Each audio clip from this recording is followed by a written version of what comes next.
It's K-Drama Fanatics here and welcome back to my channel.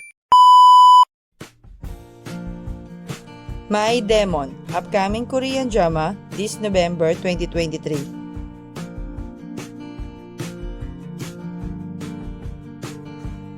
My Demon is a fantasy rom-com series that depicts the story of a contract marriage between Do Do-hee, the devilish heir of a conglomerate, and Jung Woo-won, a demon who temporarily loses his powers.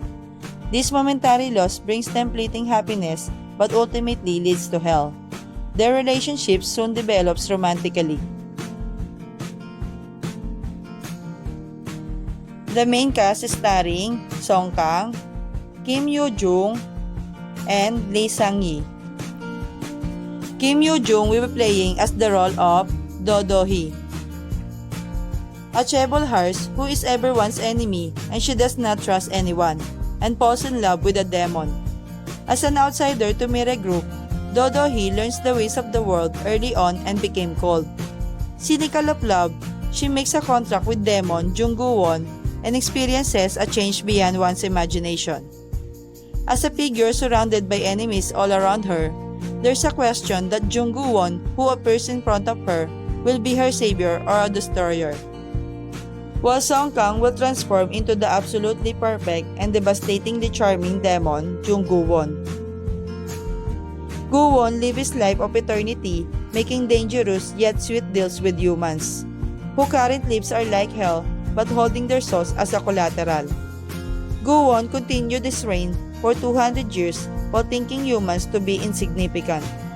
But he loses his powers when he becomes intertwined with the strange woman Do Do-hee. In order not to vanish, Woo-won has no choice but to protect Do Do-hee, who rob him of his abilities.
My Demon takes over SBS Friday-Saturday time slot, previously occupied by the Escape of 7.